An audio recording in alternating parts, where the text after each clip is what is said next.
How Podrick's song reveals clues to the ending of Game of Thrones. Another Sunday has come and gone, and with it another episode of Game of Thrones. With only 4 installments left for the HBO blockbuster, the clock is running down for all of our favorite characters of Westeros.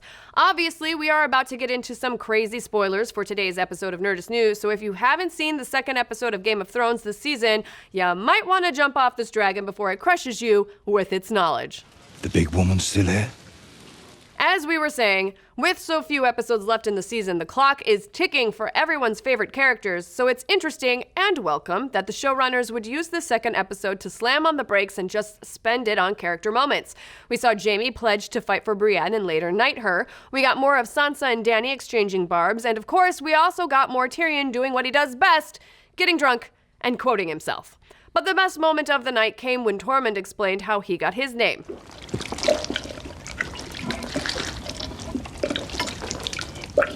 Maybe I will have that drink.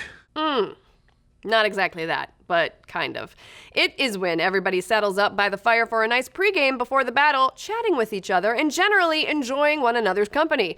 However, there was one moment towards the end of the episode that caught our eyes, or rather our ears, and it might have foreshadowed how the series could end, and it is when Podrick Payne sings Jenny's song. In that scene, the group, including Tyrion, Tormund, Brienne, Podrick, Davos, and Jaime, are getting drunk around the fire, and Tyrion asks if anyone knows a song. After a few no's from Sir Davos and Brienne, Podrick decides to bust out a tune. Called Jenny's Song in the books, the ballad is about a girl named Jenny and how she sings and dances with ghosts of the ones that she had loved, and besides Pod's rendition, it was also covered by Florence and the Machine and played over the credits with the title Jenny of Oldstones. Given that they play the song twice, let's make sure and look over those lyrics. On the surface, they seem pretty simple and straightforward. However, they do appear to be hiding some critical information about the fate of Westeros and the Iron Throne. High in the halls of the kings who are gone, Jenny would dance with her ghosts, the ones she had lost and the ones she had found, and the ones who had loved her the most. Now, according to the books, Jenny of Oldstones was in a relationship with a prince named Duncan Targaryen. Duncan ended up dying in a fire at Summerhall, a Targaryen castle, which is referenced in the lyric High in the Halls of the Kings Who Are Gone. Duncan is also one of the ghosts that Jenny is dancing with. But of course, there is still much more to Duncan and Jenny's story. Per the lore, Duncan Targaryen was betrothed to a Baratheon, but threw away the engagement when he became enamored with Jenny, a woman who was descended from the first men, the sort of precursors of the Northerners. So where have we seen something like this before?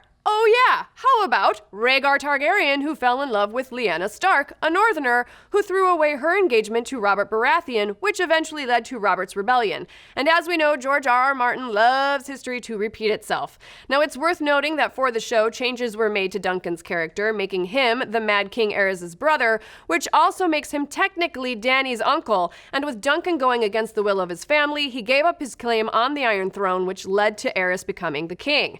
So what does Jenny's song mean for Daenerys and Jon Snow? Well, stick with us for a second here. As we stated above, the love story between Duncan Targaryen and Jenny seems to mirror the one between Jon Snow's real parents, Lyanna Stark and Rhaegar Targaryen, but it also could mirror what is to come between Daenerys and Jon. If you remember from last week, Tyrion brought up the notion of Westeros being ruled by a king and queen, but now that Dany knows Jon's true heritage, and considering her tendency to get protective about her claim, it doesn't seem likely that Dany will give up any ground for a new Targaryen claimant to the throne. Jon, on the other hand, is much more noble and self-sacrificing, for better or worse, and we could see him pulling a Duncan and giving up his claim for love or the greater good.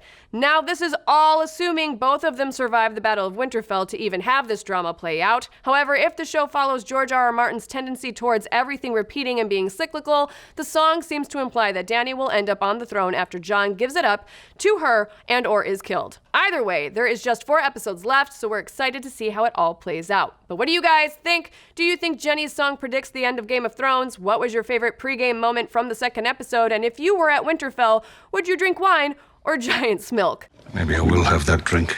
Let's discuss. Thanks for watching. Be sure to like, subscribe, and mash that little bell to get notified every time we go live with the show or drop a new video. And if this isn't enough Game of Thrones for you, make sure to check out our Game of Thrones after show, All Kings Considered, live Mondays at noon Pacific on Nerdist's YouTube and Geek and Sundry's Twitch. And if you missed the episode live, you can always check it out on demand on Geek and Sundry's Twitch.